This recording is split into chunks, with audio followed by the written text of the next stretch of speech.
Nilalabasan na ng dugo, oh. Kakrak na. Dinudugo na yung ating pakoy. Yan, ah. Sige, paypay. Sarap yan. Okay, si Papa Koy. What? Koy.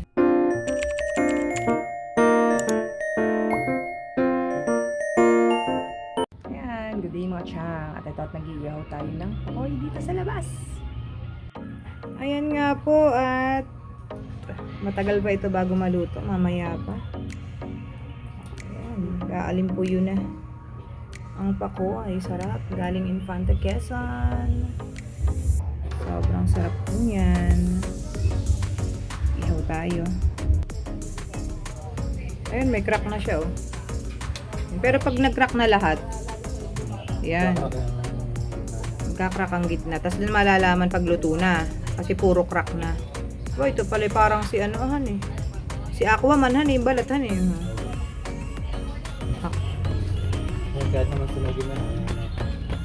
Yan lang ulit ako makakakain na ito. Isang balat kasi na ito, no?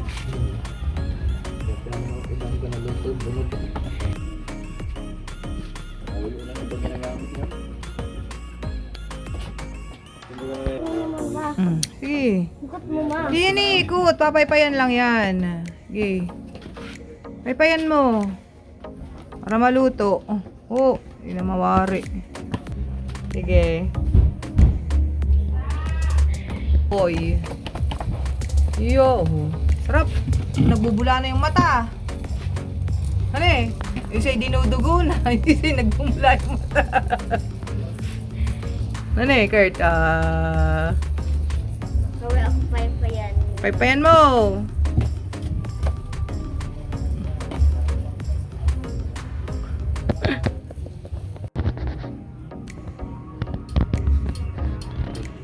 Mag-iihaw lang tayo. Daming-dami pa dito. Ba't kaya ganun pag nag-iihaw? Ay, nang dumating! Uy, sino yun? Pangit nang dumating! Pakaganda. Pangit! Uy, grabe. Ano? O, di ba pangit sila? Oo. Ano dyan mo ito? Pangit na bas yan. Oo! Bili mo na yan, iligtas ka mo ron. Wala lobat. Ginamit ko kanina. Ito na po ang taga-ihaw. Talaga Iyo. nito ni Pango eh.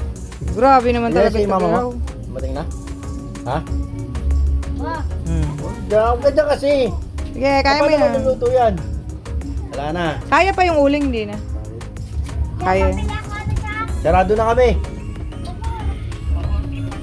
Ano? RC? Sito. RC? Sito. Sigat mo. Ano yan? Kaya pala nangangamoy isda eh. Masarap mo kaya masarap pa. Ayaw nga. Kasi yan, Pakoy. ano nga? Pakoy. Pakoy. Kaya pakoy, ano? May isda. Pakoy. Wala kaming maulam, ay dito na lang. Pakoy eh. Sa kagatayan, masarap. Ano ba? Tigasan ko? Sige. Wala na.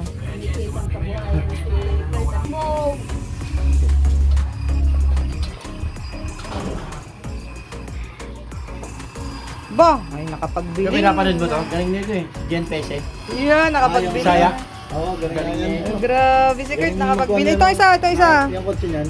Ay, puta. Carburetor ng ano. Daling. Ganda pa ng minor. Ay, meron na siyang duplicator oh. May pangalan. Nakabila, yan. Dati yung ano lang, mano-mano. Mano-mano. Sige, Ayun na nga yun yung pakasa niya ng ano. Grinder. yan. Yung pang ano, yung pang sa sapatos nga yun eh. Yan. Pangasa. Grabe, galing ah. Tatay niya, kano yan ah. Ah. Inaral talaga niya yan eh. Lupit. Napaliwanag niya yung mga mga combustion ng mga... Lalaway ka? Lalaway ka ba? Yan yun. Baga pala yun ah. Oh, pag sobra. Saka mawawalan na ng preno yun. Babaga pala siya. Baga pala.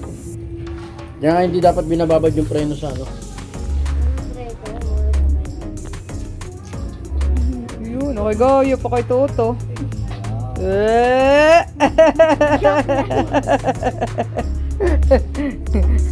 Yan ang hawakan mo, yung gitna. Mainit yan, mainit yan. Mainit yan. Wag mong ganyan kabibiling laang.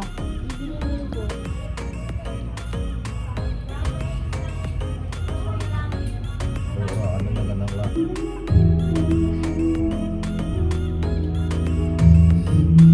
Init.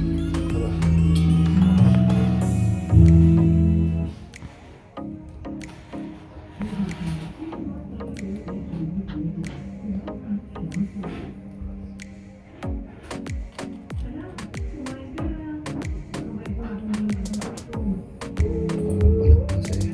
Hmm? Parang balat.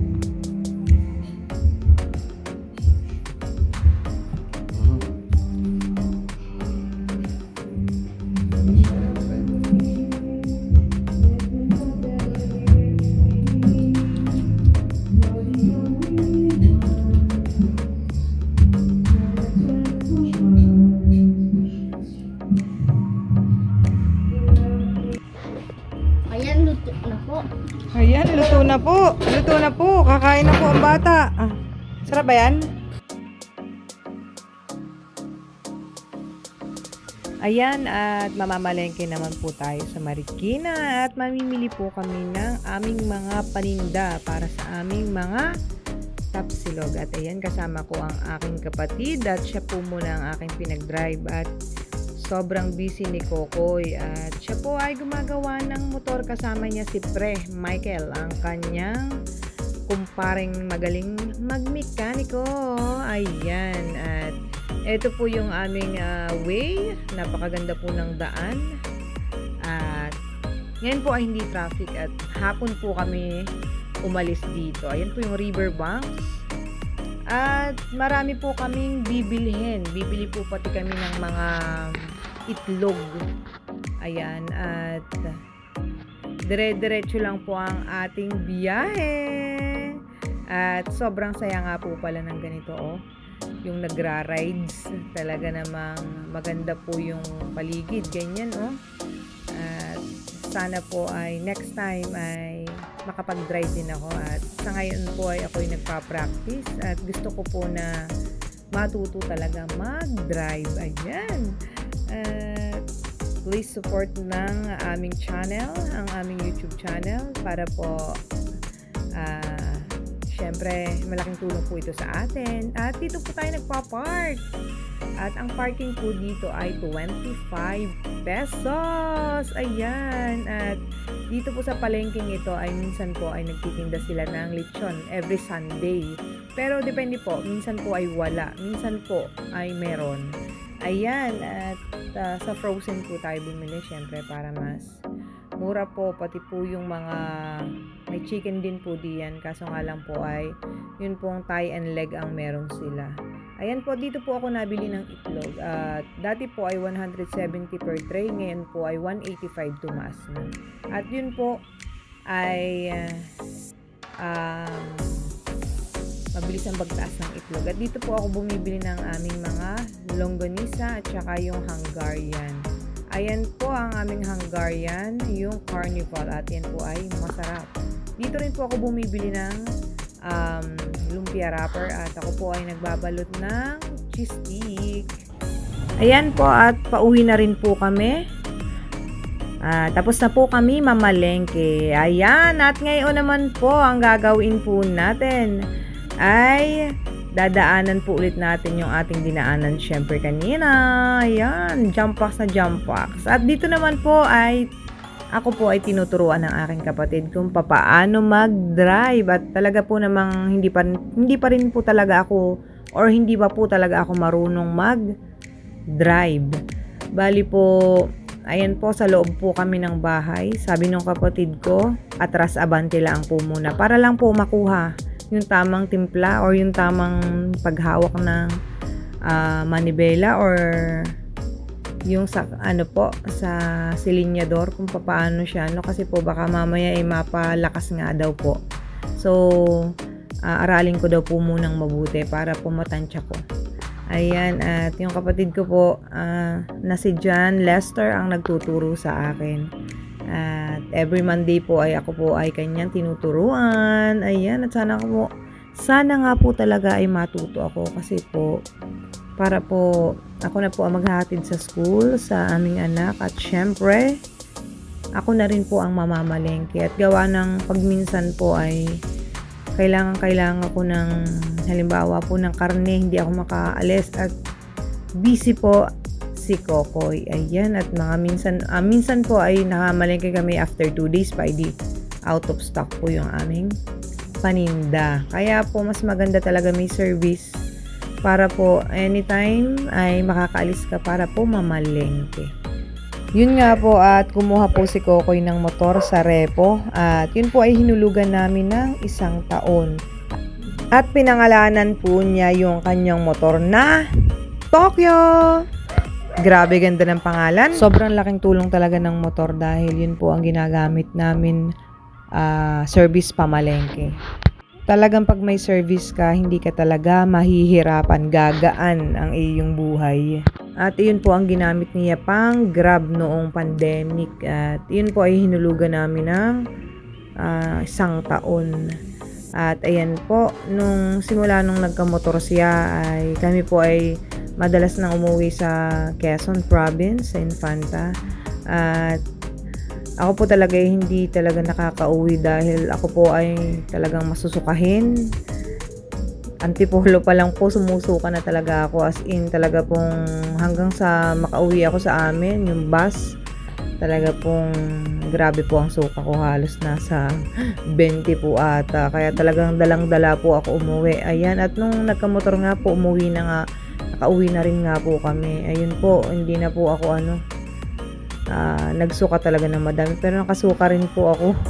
Pero ayun po, nasanay na rin po at hindi na rin po ako nasuka. At doon ko po nakita na talaga pong sobrang ganda ng paligid, as in po sa bundok, talaga pong talagang napakaganda ng view, kaya po talagang sobrang sarap po pala talagang mag-rides. At doon ko po na-realize na sana someday ay matuto ako mag-drive at syempre po, someday ay magkaroon din po ng motor. Kahit po simple lang, yung mga pang service lang, okay na po yun sa akin. Kung ano lang po yung kaya, ay doon lang po tayo. Ayan, at thank you so much po sa inyong, syempre, walang sawang panunood. At syempre, sa pagsuporta na rin po. Maraming salamat po. At syempre, ingat tayo palagi. And God bless po sa ating lahat. Maraming salamat. Babu! Enjoy your day!